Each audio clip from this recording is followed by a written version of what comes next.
kita ng PCEC under the uh, leadership of Bishop Noel Pantoja, yung pangangailangan ng mga small churches, kung paano tulungan na mga maliliit na church ay lumago, not just in number but in their relationship with God. So, masasabi ko na itong discipleship training program na ito ay ako ay marami na nadaluhan mga pagtuturo, pag-aaral tungkol sa disciple making, and I really like this one. Kasi nakasentro ito sa Christ-likeness, no? Hindi ang emphasis ay sa growth ng mga tao sa church in terms of number, dumadami miyembro. Yun ay magiging bunga na lamang, no? Kasi imagine, di ba? Lagi natin tandaan, ang nagpo-produce ng harvest ng bunga, hindi tayo. Okay? Ang nagpo-produce ay ang Panginoon. Okay, so ano ba yung maasahan natin dyan? Well, gusto natin makita yung biblical basis for disciple making. Ano ba yun? Of course, walang iba kundi ang Matthew 28:19-20. Anong sabi dyan? Kaya sa paghayo ninyo, gawin niyong alagad ang lahat ng mga bansa, bautismo niyo sila sa pangalan ng Ama at ng Anak at ng Espiritu Santo, at turuan silang sundin ang lahat ng mga bagay na iniutos sa inyo. At narito ako'y kasama ninyong palagi hanggang sa katapusan ng panahon. Binibigyan din ng NDC, baka pwedeng patayin yung ibang wireless. Sabi ni Kuya Dudes kanina, yung daw wireless, nag-aagawa ng signal. Oh, thank you. So, ang NDC ay naglalayon na makita natin na ang dapat na ginagawa ng church, ang business ng church, according to NDC, ay discipleship. Wala nang iba. Discipleship. Bakit? Kasi sapagkat yun ang main verse eh. Make disciples. No? Kaya, nawa, ito ay loobin ng Diyos na maunawaan natin. No? Gumawa ng alagad. Okay? So, maigsi lang kasi itong ating time. Pagtutusin, ito ay 38 slides na. Eh, bibigay ko lang siguro mga more than 10. No? So, ano objective dito sa NDC? Ang objective dyan ay maunawaan natin ang pag-disciple, pagiging alagad bilang way of life. Kumbaga, bahagi na ng ating buhay. No? Tayo ay alagad ni Kristo sa buong buhay natin na ilalagay sa daigdig at magi sa kabila. Okay? Sa langit. Kaya importante yan. Discipleship as a way of life. Okay?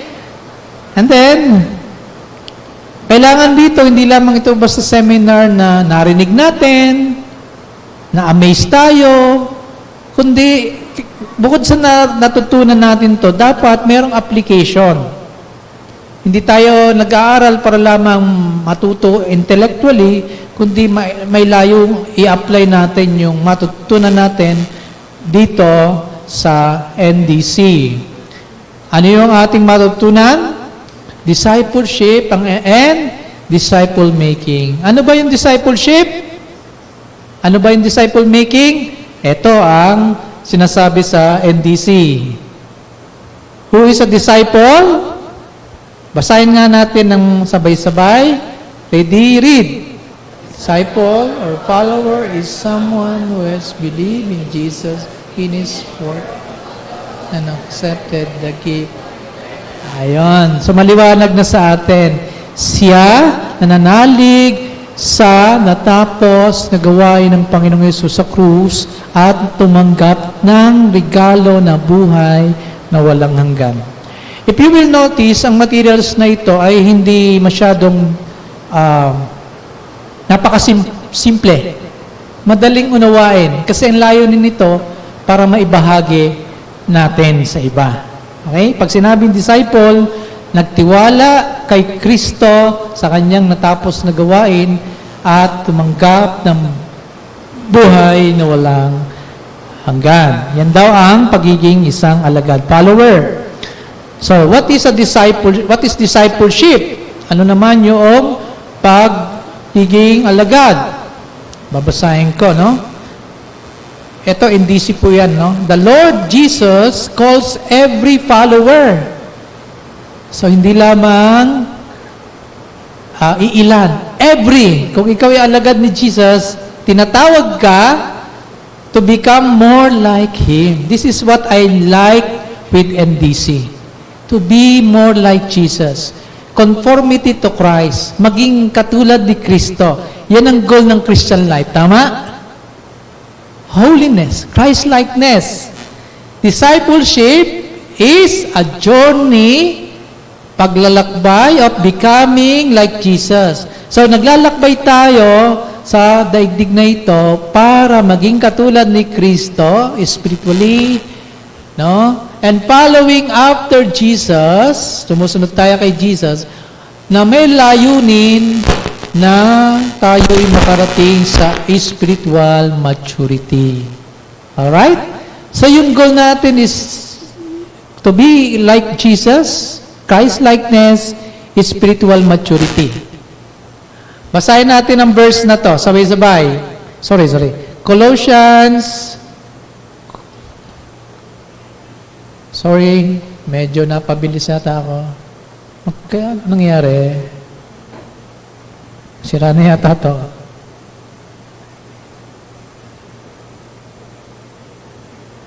Okay, sorry. Bago lang ako, alam niyo naman, di ako nagpa-PowerPoint madalas. Lagi ako manuscripted. Basahin natin ng sabay-sabay ang Colossians 1:28 to 29. Sabi ni Paul, Him we proclaim,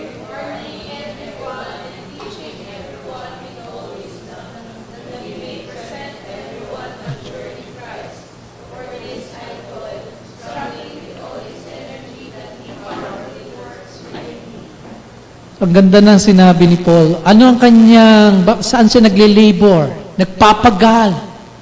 No? Nagle-labor siya, nagpapagal siya sa pamagitan ng lakas, no? Na nagaling sa Diyos. Ano yung kanyang pinagpapagalan? Nagpo-proclaim siya kanino? Kay Kristo.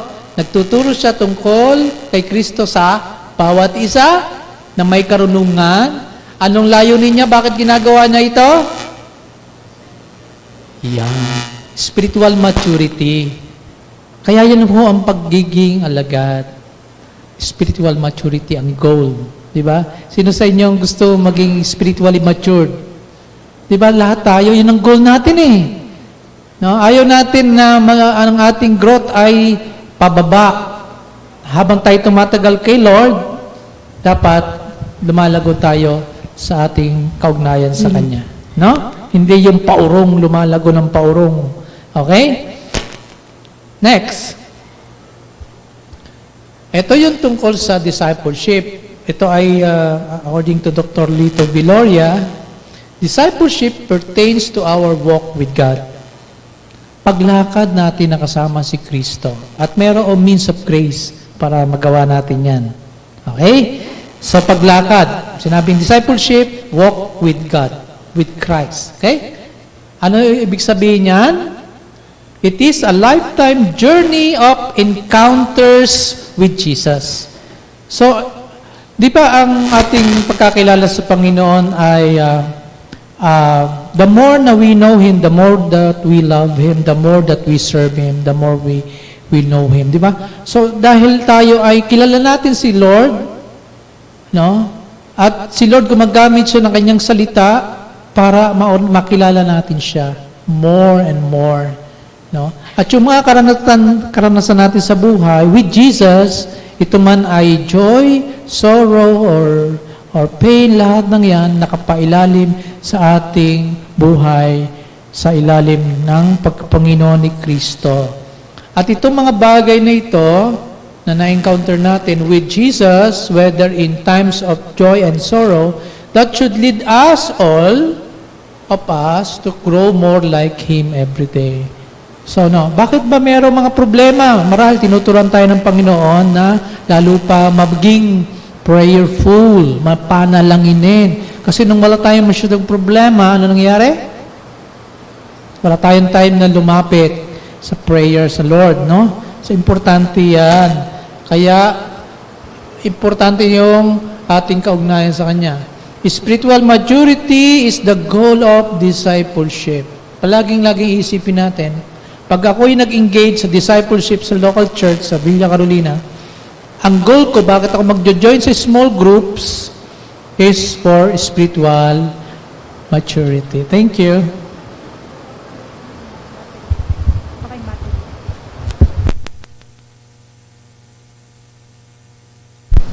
Ayan, So, haharap na lang ako sa PowerPoint. Alam niyo ba, nagtitipid talaga ako na mag-print out kasi papel, Kung gusto ninyo ng kopya nito, I could send it to you, soft copy. Yeah, later na lang. So, spiritual maturity is the goal of... nangyari? Bakit bumabalik doon?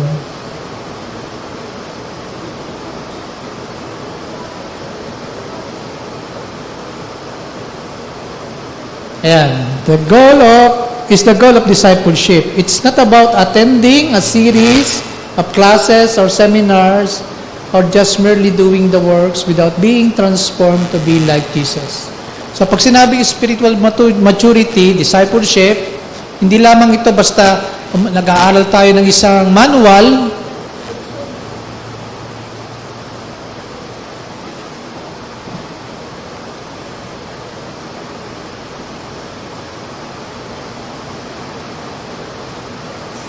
Ayan. Kung materials lang ang pag-usapan, meron available materials. Pero what's the purpose? Spiritual maturity. For transformation. Kaya yan. Itong ginagamit ko itong clubs, isang kopya lang meron ako, kaya kailangan ko pa i-type ilang pages para maging PowerPoint. Kaya medyo matrabaho. Okay, so, yun ang ating goal. Spiritual maturity, hindi lamang umaating ka ng seminar para to learn, but to be transformed. Mabago. Tayo ay lalo pang nagiging katulad ni Lord, So, it is our journey to, number 1, to know Jesus.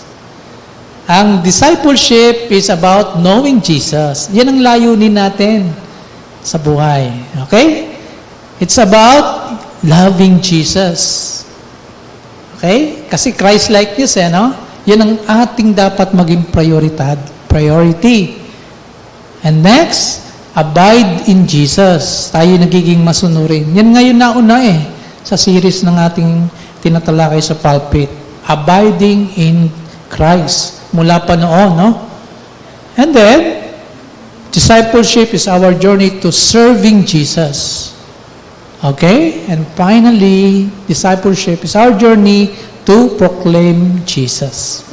Yung ating serving Jesus is our participation. And then, yung ating proclaiming Jesus, ayun ang ating passion, which is umaayon naman sa ating vision, mission ng church. Passion for Christ, compassion for fellow men. Alright, so kung meron kayong tanong, mamaya, babalikan natin, So yan ang journey natin. Kaya yung kanina nakalagay, claps. Ano nga ulit? Sige. Know Jesus, L. Love Jesus, A. Abide in Jesus, S. Serve. And then, proclaim. Sige. Tingnan natin kung inyong makukuha. Okay. Okay? Know Jesus.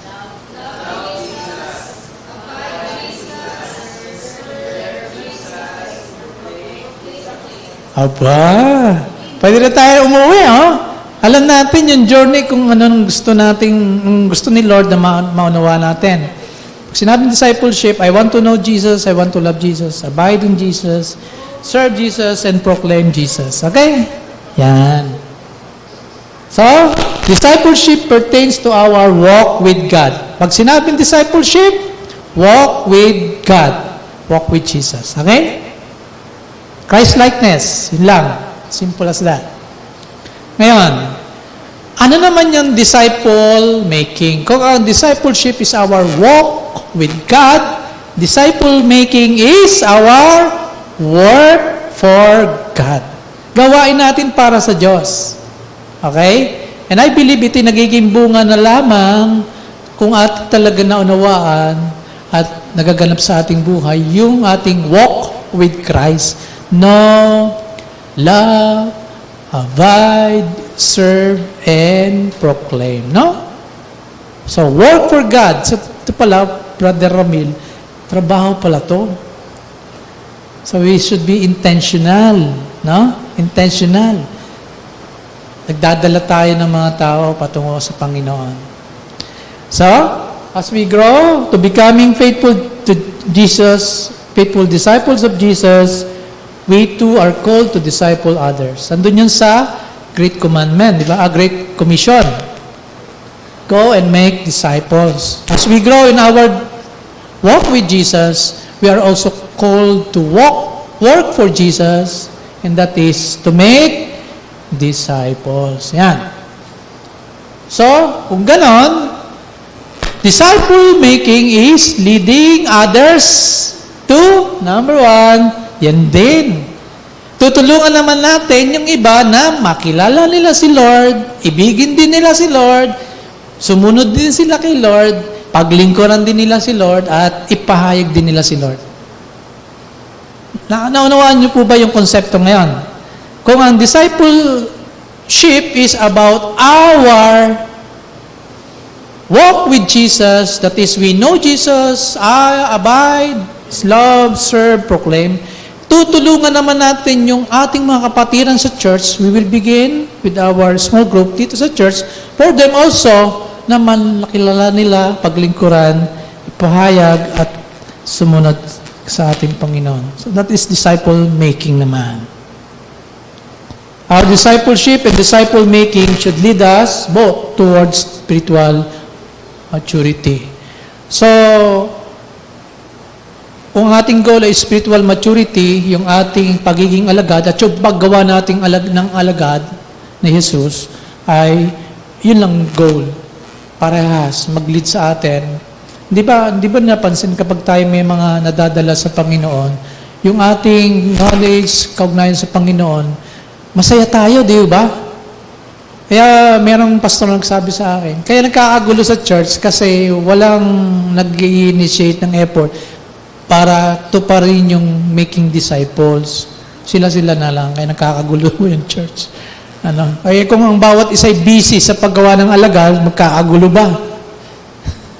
Yan ang sabi niya. So yung process, ito yung tatalakayin ngayon. Paano ba maging alagad at gumawa ng alagad? So number 1, ito ay sabi ko nga, lifelong journey. Number 2, it begins when we faithfully proclaim the gospel of Jesus Christ. Yun ang number 1, proclamation of the gospel. No? And then, we are to cultivate the disciples' relationship with Christ. So, pagkatapos nating may pahayag sa isang tao kung sino si Jesus, persona ni Jesus, anong gagawin natin? At siya ay nagkaroon ng kaugnayan kay Jesus. Tayo ay tutulong para malinang lumalim siya sa pagkakilala, pag-ibig, pagsunod sa Panginoon.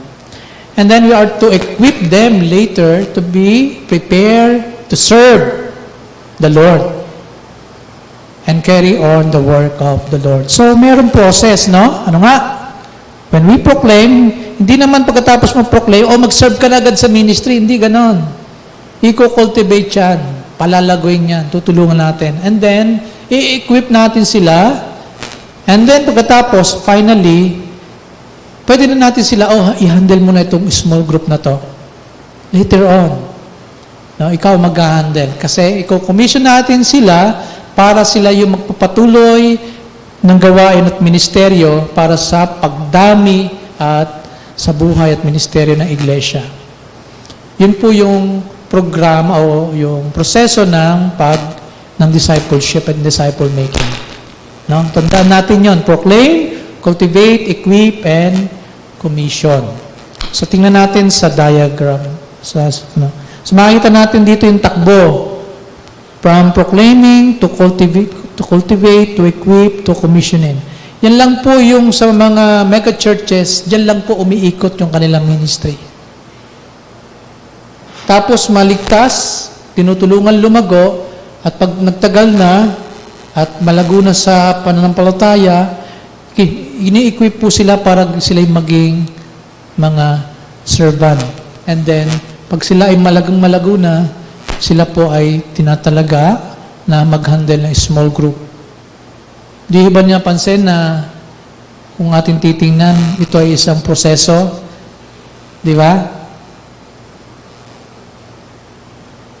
And hindi yan natatapos. Tama ba? Anong nangyari? Natapos na. Hindi natatapos. Tuloy-tuloy yan. Bakit? Kasi ang ating goal ay Christ-likeness, spiritual maturity. Yan. Okay. So, tingnan natin. Proclaim Christ. So, tayo, kilala natin si Kristo. Mayroon na tayo ugnayan sa Panginoon. Tayo anak ng Panginoon. What about the other people? Ang gagawin natin, we are to faithfully proclaim the gospel of the Lord Jesus Christ through our lives and His words. We should also continuously clarify the gospel message to grow disciples who are assured of their eternal destiny, relationship, identity, and position in Christ. Now, sa church setting na ito natin, halimbawa, meron ditong matatagal ng Kristiyano, meron ditong bagong Kristiyano. Okay? So it doesn't mean na yung proclaim Christ ay pwede nating gawin lang sa labas. Sa loob mismo, dapat natin rin ginagawa. Why? Kasi yung level of understanding natin ay hindi pare-parehas. Tama? It does not, hindi yung one size fits all. No, my understanding of the Bible is probably mas malalim kumpara sa inyo because I need to as a pastor. So, kinakailangan mangyari ito sa church, na patuloy yung proclamation sa church kasi kailangan mapatatag yung pundasyon nila, assurance of salvation, ganyan. Kaya importante ito sa context ng church na nangyayari. Patuloy yung proclamation. And maganda siguro dito later on, kung merong mga bagong bisita, dito muna sa stage na to. Sila, makasama sa isang small group, nang tuturo ay about the Lord Jesus Christ. His person, salvation, mga ganyan, no? Halimbawa, sabi ni Paul kay Timothy, that saying is trustworthy, 1 Timothy 1:15, and deserving of full acceptance, that Christ Jesus came into the world to save sinners, of whom I am the foremost. So, deserving of full acceptance, trustworthy, yan ang gospel, tinanggap natin, at patuloy nating ipahayag. Another verse, alam natin yung Acts 4:12, there's no salvation in no one else, for there's no name under heaven given under heaven that man might be saved. No? So, wala daw ibang pangalan sa silong ng langit na binigay sa tao para ikaligtas, kundi ang pangalang Jesus lamang. So, ipinoproclaim natin sa church si Jesus. No? Pero not just through preaching, hopefully, ma-integrate ito sa small group, lalo na ng mga bago pa sa pananampalataya. Next, after that, yung nakarinig ng salita ng Diyos ay tutulungan natin to cultivate relationship with Christ. Anong nangyayari? Cultivating or establishing a new believer in the faith includes consistently reviewing the gospel message and his position in Christ. Lalo na kung bata sa Panginoon, bagong baptize, no? Kailangan maturuan ng mga yan, ng mga bagay na to. Sa atin, yung mga matatagal na, alam na natin eh. Pero yung iba, hindi pa. Kailangan nilang malaman yan. And the lessons presented in this section should prepare the person to learn new disciplines in the Christian life, basic doctrines of God like the Trinity, man, and salvation, church, and the last things. So ano yung, kung kabilang ka sa grupo na yan, no? Anong nangyayari? Ito yung mga lesson. Basic, Bible doctrine, Trinity, salvation. So ito ay maganda. Hindi ka kumbaga sa sistema, mahirap ka ilagay sa leadership na hindi mo alam to. Na after 2 years of becoming Christian, pwede ka na maging deacons, pero hindi mo nadaanan to, hindi mo alam to. Yun ang karamihan nangyayari. At sana ma-prevent natin ang ganon to happen. Colossians 2:6, therefore, as you receive Christ Jesus the Lord, so walk in Him. Dahil tinanggap na niyo si Kristo sa inyong buhay, lumakad kayong kasama siya. Yan ay command ni Paul. Para sa atin din yan, no? So, hindi lang patapos na ikay maligtas, hindi ka na mag-grow. Patapos mong makakilala si Panginoon, hindi ka mag-grow. Ang layunin, mag-grow ka dapat. Tuloy-tuloy. No? So, yun ang second phase ng discipleship. Proclaim and then cultivate. Third is equip believers to serve Christ. No? You don't need to call the elders, the pastor to begin a Bible study on proclaiming Christ because you have attended that already. You have the materials, you know that this is part of your discipleship. Nagkakaroon ka na ngayon ng eager, wow, natutunan ko na ito, si Kristo. No? I am in Christ, therefore gusto ko maituro ito sa aking kaibigan. No? Kaya, ikaw ay ngayon na i-equip na maging kasangkapan ng Lord para yung iba makakilala din sa Kanya. So, equipping disciples intentionally. Pag sinabing intentionally, talagang gagawin mo. Intentional ka sa iyong gagawin. No? Pag sinabi intentional, sasadyain mo. Sasadyain mo siyang tulungan. Hindi lamang basta makamusta, may pag-pray, hindi, tulungan ka. Ano bang ang pwede ko maitulong sa'yo para ikaw makakilala mo pa si Kristo? Yun ang nagmamature na disipulo. Intentionally prepares God's people to follow and enjoy this Christian life. We need to teach them how to handle Scripture systematically and give them an overview of the Bible through our Old Testament and New Testament survey. Disciples must also be prepared to lead a small group. So, ang layunin sa equipping, dito, tuturuan ka na ng mga tinuturo sa Bible School. Meron mga materials for that level. Kung nandiyan ka sa level na yan, iba na yung inaaral mo sa ibang grupo na nagpapasimula pa lang. Tama? Kung hindi mo pa alam ang ibang mga doctrines tungkol sa Diyos, sa Trinity, New Testament, Old Testament, diyan ka sa grupo na yan. So may sistema. Hindi ka basta nag-join doon, hindi mo na alam ang pag-uusapan kasi hindi abot, hindi mo gets. Bakit? Dapat pala nasa grade 1 ka pa lang. So may sistema talaga. Hindi yung basta, okay na, join ka na dyan. Ano ba pinag-uusapan doon? Pinag-uusapan doon apologetic, how to defend the faith. Ay ko pala, hindi pa Kristiyano, bago palang Kristiyano, hindi ko po pwede talaga doon pa. May sistema. Ano ba ang layunin? Bakit binigay ang gift? Apostles, prophets, evangelists, sa Ephesians 4:11-13, sa body of Christ, sa church, ito ang layunin. For building up the body of Christ.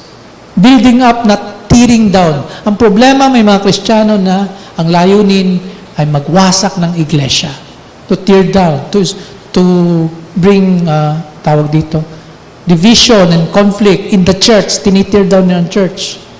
Pero tayo, for building up of the body of Christ until we all attain to the unity of faith and of the knowledge of the Son of God, to mature manhood, to the measure of the stature of the fullness of Christ. So ito yung, bakit meron tayo mga pastor, may nagtuturo, ito yung layunin. Para maihanda, masanay, sino? Ang bawat mananampalataya. everyone in the church para ma-attain yung unity at saka yung maturity sa kaugnayan sa Panginoon. No? Importante ho yan. Kaya nagtsatsaga po kami, magtuturo, as long as the Lord's giving us grace, magturo. Paano kami magiging masaya sa pagtuturo? Paano? Pag may uma-attend. Totoo yan. Nagsimula na ako ng Sabik, Saturday Bible class attend. Sila Elder Ramil, mag-asawa. Si Elder Bernardon, 3 lang kami. Ang tiyaga na itong 2 to. Pero hindi ba nakaka-down sa isang naghanda at nanalangin, nag-aral, tapos ang dadalo, yun lang. So para magpatuloy yung pag-build up ng body, kami na merong tawag para magturo, mag-aaral, magtuturo, kayo naman ay makikinig at magpapasanay. Pwede bang ganon? Dapat ganon no? Nakakalungkot yung pagka nagturo ka, isa umaatin. Discipleship pa naman yung topic. Pero alam nyo, pinasayan nyo ako. No, pinasayan nyo ako. Kahit hindi ko birthday.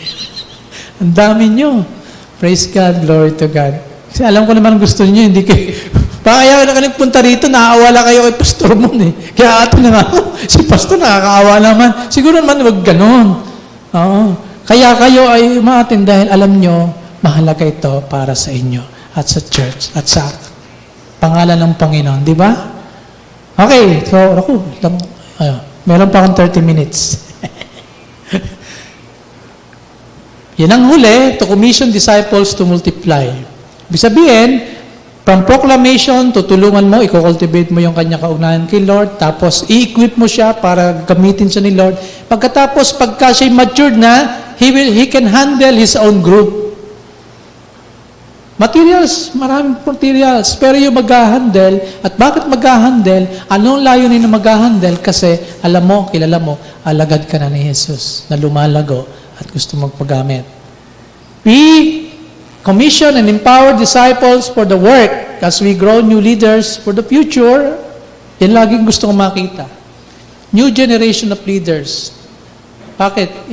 Ako, may edad na eh. So, kami ngayong henerasyon na ito, responsible para sa inyo na kayo sanayin ng mga bagong henerasyon so that kayo din ang magsasanay sa susunod na henerasyon. Yun po yung talagang ideal. No? Kaya kung tayo halimbawa nandito na sa peak ng ating paglilingkod, napapagod na tayo, maybe it's high time ibigay mo na sa iba ng mga kabataan. Ibigay mo na yan mga tungkulin na yan. Ikaw ay maging taga-support, taga-aalalay, taga-ano. I-disciple mo siya kung paano maging mahusay na diakono. Ganyan. Dapat ganun ang mindset natin. 2 Timothy 2, and whatever you have heard from me, in the presence of many witnesses, entrust to faithful men who will be able to teach others also. No? Yun ang konsepto ng pagdidisipulo. Na ipapasa mo anumang bagay. Ano ba yung narinig ni Timothy kay Paul? Gospel. Ipasa mo yung kalinaw sa mga tao na mapagkakatiwalaan, magturo rin naman sa iba. So, binabasa yan dapat, hindi yan sinasarili. At yan ay bahagi ng commission, Great Commission. Teach everything about the Lord. So, yan ang process, discipleship. Sabay-sabay natin basahin. Ready? Go. Process of discipleship.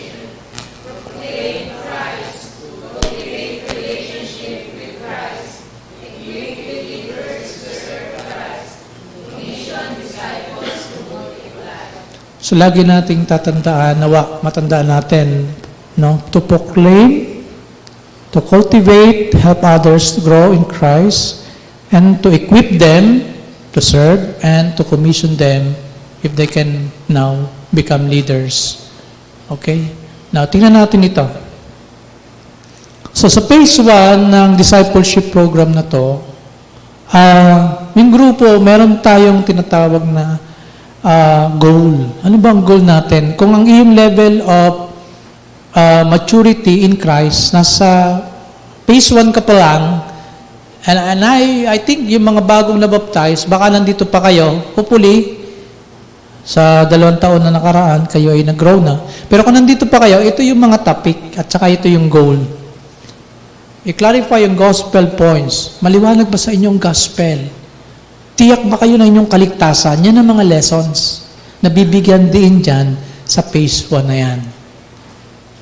So, meron talagang sistema, merong, kumbaga sa curriculum. Ang tagal na namin nagde-develop ng curriculum. So, yun ang mga materials. Ano yung mga materials? Well, lesson on follow-up, yung identity mo kay Christ. For that matter, meron akong dinaluhan sa Manila.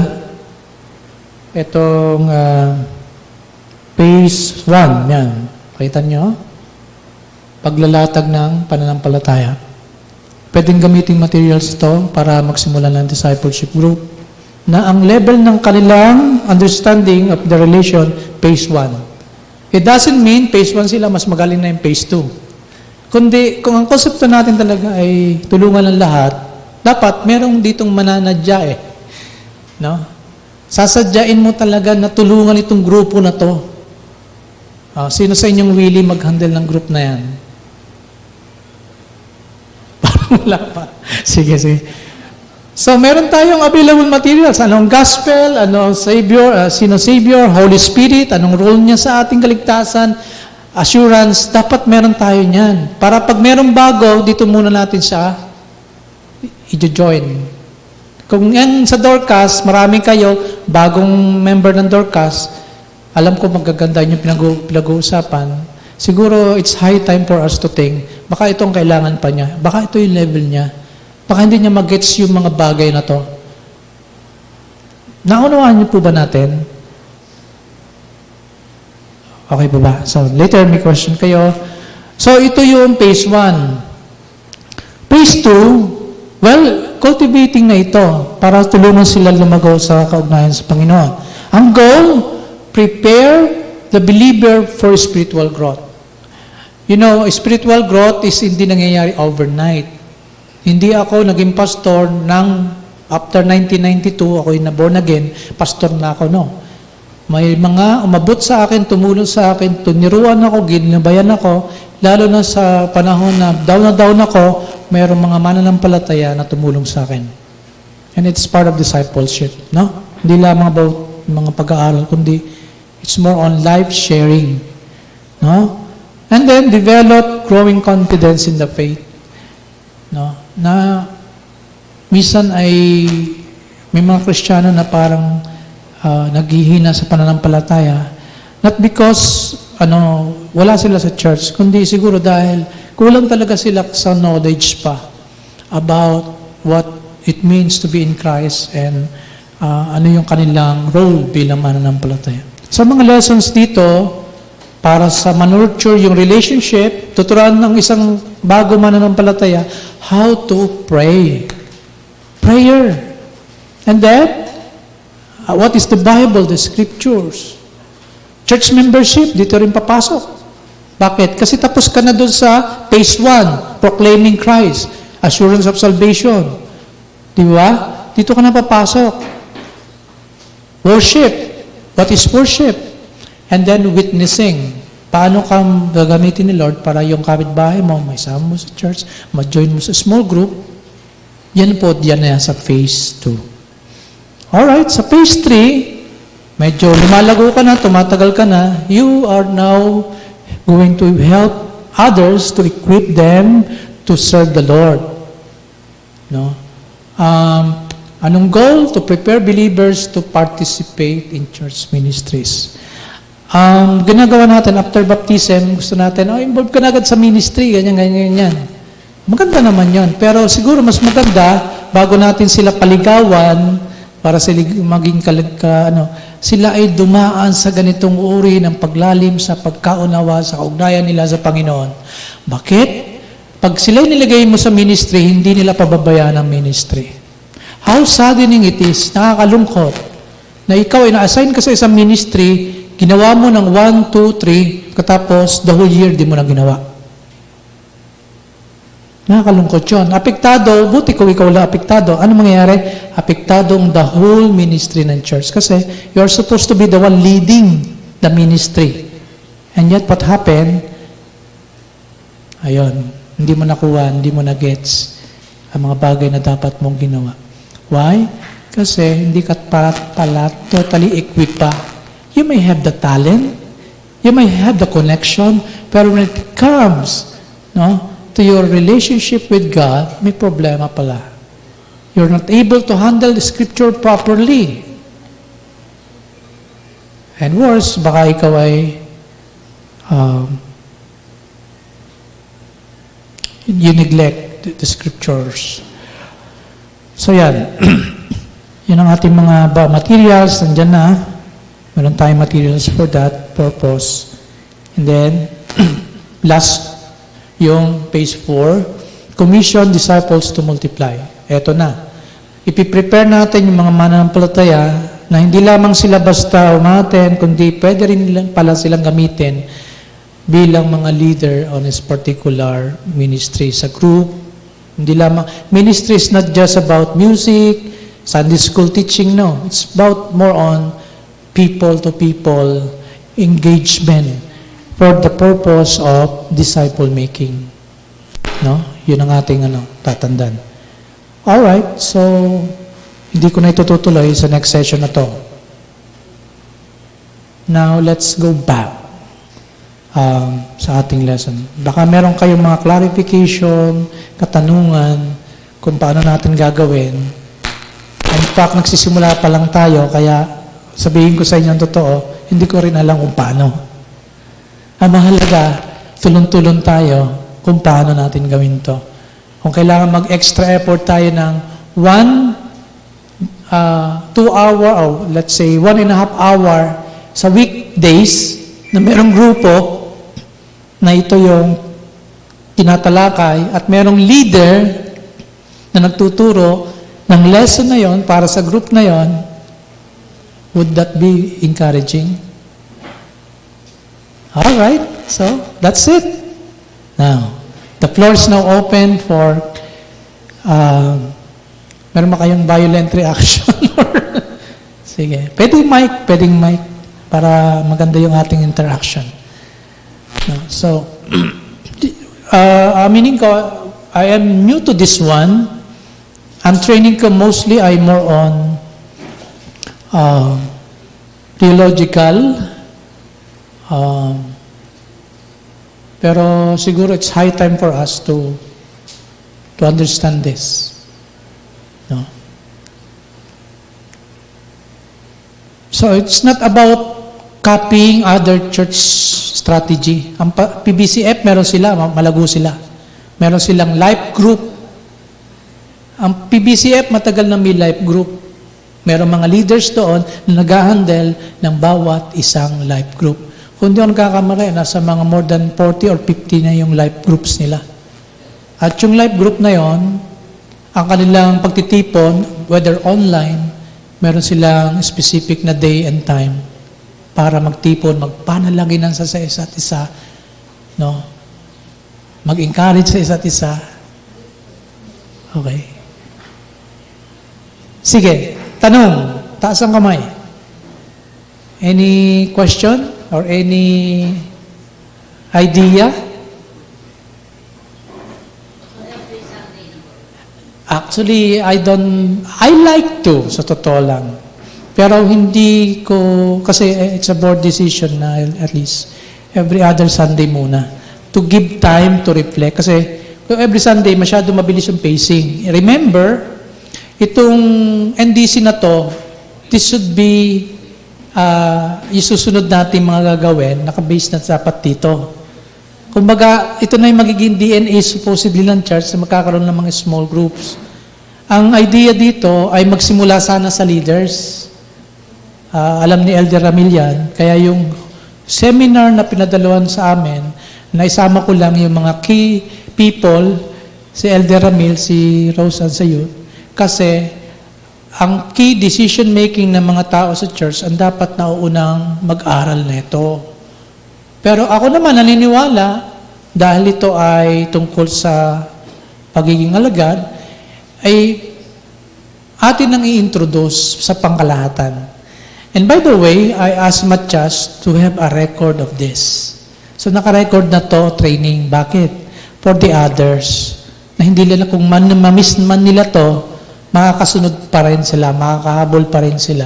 Kasi pwede ko ito i-post sa aking YouTube channel para ano nila. Pero huwag nawa ninyong gawin na, ay, meron palang record, di na ako a-attend, doon na lang ako sa record. Di ba? So, Ate Malet, salamat for, gusto ko every Sunday, pero let's give more space for this because this is very new. And somehow, pag nasimulan natin ng mabilisan, baka tayo along the way, matisod o sa halip na gumanda, lalo tayong, so unti-unti. We are not going to eliminate the Bible study, the prayer meeting, whatever, youth fellowship, no. Unti-unti natin titingnan, paano natin madadala yung church sa isang small group ministry na ang materials pwedeng salayan ng board ng elders. Pero huwag tayong magmadali kasi ito ay lifelong journey. Sabi sa kasabihan, ang lumakad ng matulin, matinik ay mayroon. Okay. Other questions? Sa mga kabataan, siguro pwede kayo yung label nyo.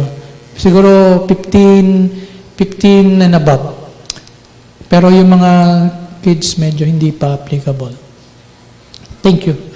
Pero yung mga katulad ng mga elderly, pwede pa rin kasi marami pa tayong matututunan dito. So, kasi kasama dito yung kung ito ay ating i-implement, well, it entails us budget, of course. So, ginagawa ko, kinoconsider ko yung budget ng church. Kasi I can just ask NDC, ilan ang dadalo? 20. Pabili ng 20 piraso. Hindi na ako maghihirapan mag-type. Di ba? Bibigay ko na lang sa inyo. Sige, aralan natin. Madali. Pero kinakapa ko yung resources. That's why, kung gusto niyo ng copy, and I will be able to provide you, not just PowerPoint, but a manuscripted copy. Okay? So kung ito ay linggo-linggo, maganda. Kaya lang, gusto kong process muna ninyo to mga kapatid. Now, ang akin siguro itatanong mga kapatid, do you see this as workable? Dahil ang nito ay discipleship sa atin, personal at sa church. Can you see this as applicable? Workable, applicable? Or you see this as, well, siguro baka matetreten yung aming sistema. Kaya kailangan dito, hindi po, meron kasi nag-i-implement kagad ng mga pastor, ibaba na natin, ito, kailangan to, ganito. Ang iba sa kanila, tinatawag na nag-PDL. Ano yung PDL? Purpose-driven. So, na mag-PDL, sa halip na manatili sa ABCOP, umiwalay sa ABCOP. Kaya gusto kong maingat ako dito. Ang akin lang, gusto ko, kung hindi ko man kayo madalaw, at kung hindi ko man kayo makausap, malapitan, because I know you have needs, and you need someone to help you grow in faith, by means of having this ministry like small group with leaders, the leader of that group who is already in that category of becoming equipped and becoming, they can help you kung kayo kabilang sa grupo niya, na kayo ay papanalangin, encourage, no? So, yun lang. Ate Alma, yes.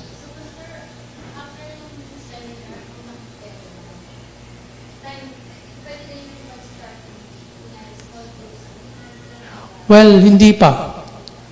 After makumpleto ito, kasi ito ay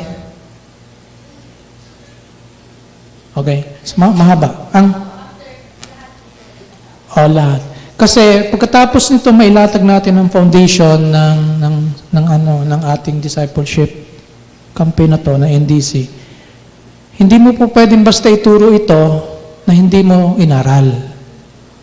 Sino sa inyo gumagamit ng materials sa Sunday School ng mga libro? Di ba? May mga libro kayo, mga manual, teacher's manual, ganyan. So, the same applies here.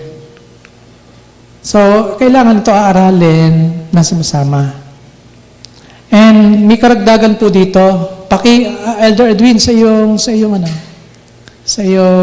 ilalim ng mesa, meron diyang 2 boxes. Actually, yan i-design for that. Yung isa, kinalalam na niya ng New Testament. Kung kayo ay magsisimula ng pagsishare, halimbawa, tungkol sa kay Lord Jesus, pro-proclaim niyo na, pwede na kayo kumuha dyan. Pahingi ng isang kopya ng karunungan, wisdom, tsaka isang Bible. Okay? So may materials, ang dami. Ang lang siguro, intentional, yung commitment natin.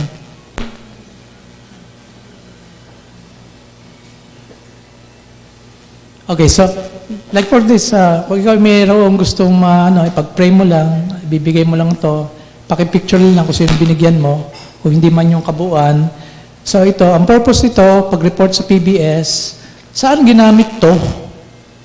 Basta mula pinagbibigay, tapos na. So, habang tayo magkakaroon ng discipleship na culture dito, siguro ito gagamitin natin para yung mga gusto nating ipag-pray bahaginan.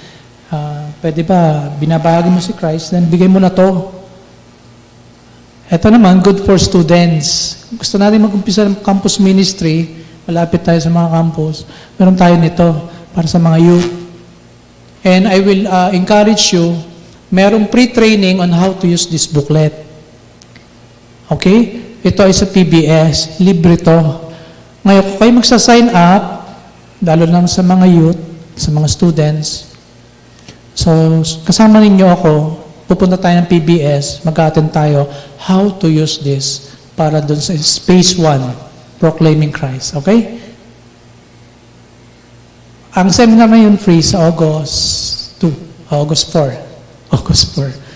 So, meron tayo. Umaga, ang isipin natin, willing ba ako na magamit ni Lord for that? Kaya tinitipid natin kung ano mga libre available eh.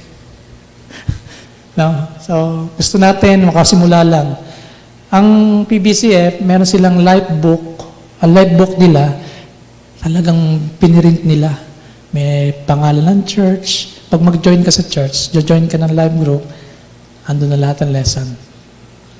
Sa atin, wala tayong ganun. Magkakaroon pa lang. Okay po ba?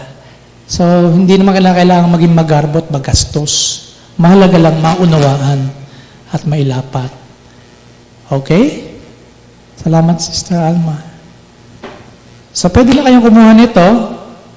Sabihin nyo lang, Pastor, ginamit ito sa aking kaibigan. Yan. Kailangan ko rin na reporting. Kung ilan ang kailangan nyo, meron po tayo dyan 1 box each. Okay? Diba? Nagpo-proclaim ka na. Ano ba ito binibigay mo? Flyers? Hindi. Ito, salita ng Diyos. Okay? So, sige, I have 5 more minutes to go before we close. Actually, 1 hour lang pala eh. Ito. Sige. Yes, Sister Rose. Kapag po ba magsisimula na po, for example, yung small groups, ano po yung ideal po na combination or number po ng isang small group? Ang ideal po ba ay sa women's department po or women's ministry po, may mga small group po ba yun na puro po mga kababaihan lamang, and then sa youth po, may small group din po na puro youth lang po, or mix po ng men, women, and youth po. Okay, so magandang katanungan yan, ano? Actually, ito isa sa pinaka-na-observe natin na paraan para lumago ang isang mananampalataya. Of course, ang paglago, karunungan galing sa Panginoon sa tulong ng ibang mananampalataya. Pero I believe sa ganitong konsepto.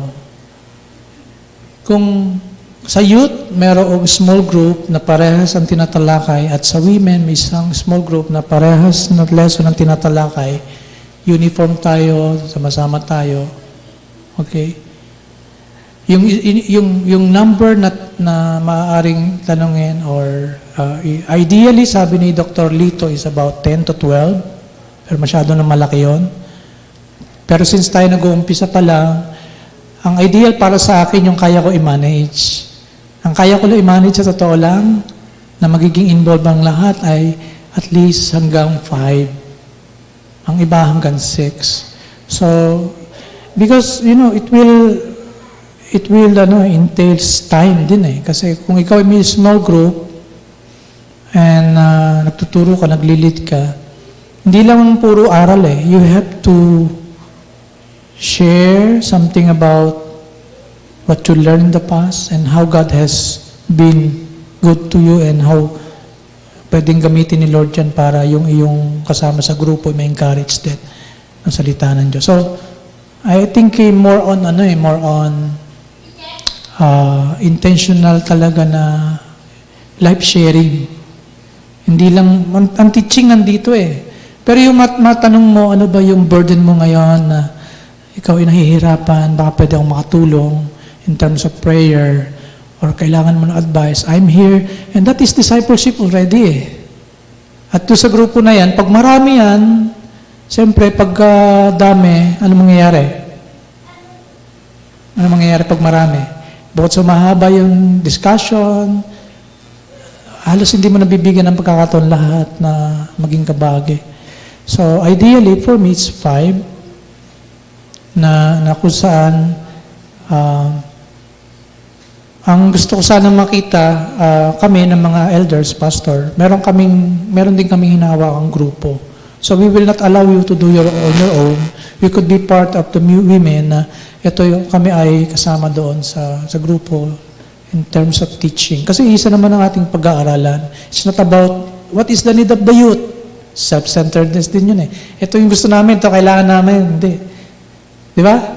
What are the needs of wives? Pang-wives ba yung inyong ano? Pwede yun sa Women's Fellowship. Pero pagdating sa pangkalahatang direction, dapat isa tayo. Isa lang ng ating pinag-aaralan. Hindi po pwede yung kanya-kanya tayo. Di po ba? Later on. So, right now, hindi rin nangyayari yung, meron tayong preaching, tapos meron akong set of questions, i-discuss ng women, i-discuss sa youth. Ganun muna eh. Maganda rin naman yon. Pero what if meron tayong talagang particular na lesson for this particular week, let's say, araw ng Wednesday, magpitipon tayo, whether online, to pray together and to learn about the lesson and to encourage one another.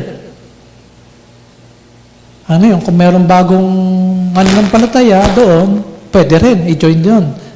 Pwede rin yun, di ba? Hindi natin hindi ka pwede dito. Matagal na kaming grupo. Pwede rin yun. Pwede rin yun eh. Integral. So, sabi ko nga, mahirap pag kinonceptualize natin, theoretically, pero siguro pag nandyan na yun, tulungan tayo ng Panginoon kung paano natin i-manage. And I believe na hindi lahat sa atin magiging small group leaders. No, I believe na iba sa atin, mananatiling gusto na lang na nakaalalay sa grupo, tagapag-encourage, ano man yung pwede nating contribute. Not just becoming a small group leader, using this kind of materials, part ng discipleship process. Okay? So it's not just about starting a Bible study. What's the purpose of starting a Bible study? So kung ako'y mag-Bible study, let's say, babalikan ko NBP, nahinto nga po, masisimulan ako sa materials. I will definitely use this phase 1. Ano bang content nito? Ito po nadalawa namin ni Mrs. Content nito, sorry, baliktaran pa nga para tipid. Okay. Meron ding English. Hindi kailangan maging salamin ko na saan? Saan? Ay, sorry.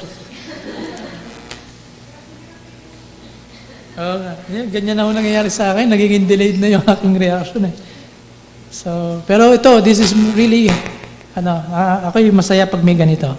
Katulad niyan, lesson 1, relating to God. Ito nandito na yung mga, lesson 2, God reveals Himself. Lesson 3, the attributes of God. Lesson 4, correcting false views of God. So ito ang aking dadalhin sa aking Bible study. Ano bang mali niyong pananaw tungkol sa Diyos? So, pwede kong gamitin to. Tagalog po to. And then, lesson 6, Jesus, God the Son. No? So, meron siyang, pwedeng yung magtuturo na ito, pwedeng ma-review niya, yung ating pinag-aralan last Sunday is Jesus, God the Son. Ano na unawa niyo tungkol kay Jesus? Diba? So, mare-refresh. Ito naman yung ating pag-aaralan. So, meron din sistema sa, how to begin a small group. Meron din ako materials niyan.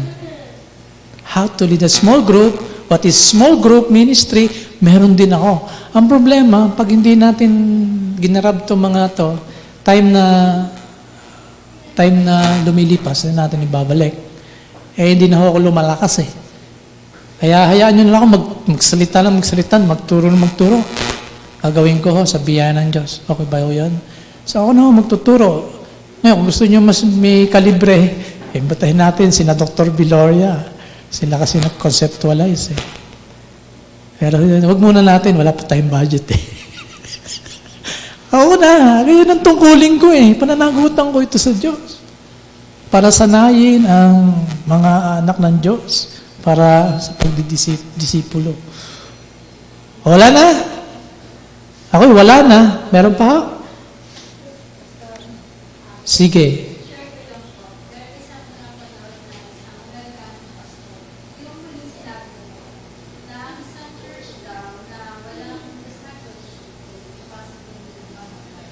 Oo. Oo. Oo. So, huwag muna natin isipin yung tayo outside. If you are being led to do that, mag-start ng small group outside, no problem. Pero dito muna, masanay muna isa't isa sa pagiging alagad ni Kristo, lumago. At kapag ito ay nangyari, ito ay magiging bunga na lamang yung mga mangyayari. Si Lord, remember, ang Panginoon, tayo ang nagpapagal, sabi ni Paul, ako nagdidilig, di ba? Ako nagtanim, nagdidilig, pero ang Diyos ang nagbibigay ng bunga. Okay ba? So, sana, pag-pray natin to, at lagi wala ako ibang prayer, sabi ko nga, yung halos lakas ko, yung lahat ng mga na-attain ko na mga training seminar, siguro it's high time na unahin ko muna ang church. Pwede ako magturo sa iba, mayroong Bible school dyan na pwede ako mag-volunteer, pero hindi, church Ba't ko muna unahin yung iba, itong ang church hindi ko pa naiaayos, di ba? Pananagutan ko ito sa Panginoon. So, at kung meron man tayong tinatawag collaboration, mga kapatid, let's say we collaborate with other church na meron ng sistema, we can learn. Pwede tayo mga leader. Let's join their training seminar. No? Let's join them. Kasi andun na sila, tayo, nag-uumpisa pa lang. And, ang NDC, willing ang ating mga mentor, na i-mentor ako bilang facilitator dito. And remember, hindi ako magpapacilitate sa iba na hindi ko muna ito nagawa dito. Tayo muna dito. So, i-maximize niya usage ni Pastor Mon.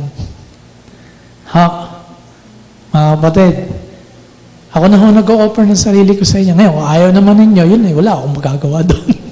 Pero andito na ako. Kahit medyo hindi ganun kalusog, pero it's my joy. It's really my joy to have this, learn by you guys. Okay? So, thank you. Let's siguro, kung wala na, ang susunod natin ay ang announcement kailan ng next Sunday. Next Sunday, may prayer meeting tayo. Kanina, medyo nagulo yung tawag dito ating kamada na wala rin sa isip ko. May prayer meeting tayo kanina. Anyway, tayo po yumuko, tayo po may tayo mananalangin na. Panginoon, kami po ay lubos ko salamat dahil unti-unti niyo po, Panginoon, pinapaunawa sa amin kung sino kami ay mga alagad mo, na nais mo kami na makakilala pa po kayo, Panginoong Hesus. Nais mo po na kami ay ibigin po kayo, ang maging masunurin sa inyo, ang paglingkuran kayo, Panginoon, at ipahayag kayo. At ito po ay inyong pinasimulan ngayong araw na to sa amin, sa inyong church, na daladalangin lamang po namin na alam po na ang diablo ayaw ito, ayaw na kami lalago, maging matured spiritually, ayaw ng diablo na kami ay mag-multiply sa aming kaalaman sa inyo. Ngunit alam po namin na ito yung layon mo. Kaya tulungan niyo po kami sa inyo nagtitiwala. I pray na patuloy niyo pong i-open ang aming mind, ang aming hearts para sa gawain ito. Huwag po kaming malayo sa katotohanan. Sa halip, lalo pa maghindaan ito para, Panginoon, para lalo kami mamulat, masanay, matuto sa inyo. Salamat po sa leadership na willing sila na i-embrace itong NDC. And we pray, Lord God, for more opportunities in the future. We pray that whatever we have learned today ay ilalagay mo po sa aming puso na hindi lamang kami basta isang tao. Kami ay alagad nyo at tinawag mo para sa inyong kaharian. Hiniling ko po ang inyong pag-iingat sa bawat isa, sa pag-uwi nila, ihatid niyo po sila at pagpalain niyo po sila. Salamat po, Diyos. In Jesus' name, Amen. So thank you din, Ate Julie, for the lugaw. Malaking tulong. So you could get as much as you want if you would like to. So you could use this. So kung sa group chat, kung gusto nyong mag-join sa libre, mag-register tayo sa PBS. How to use this. 3 hours lang yon seminar, 3 hours. How to use this one. God bless po. See you next Sunday.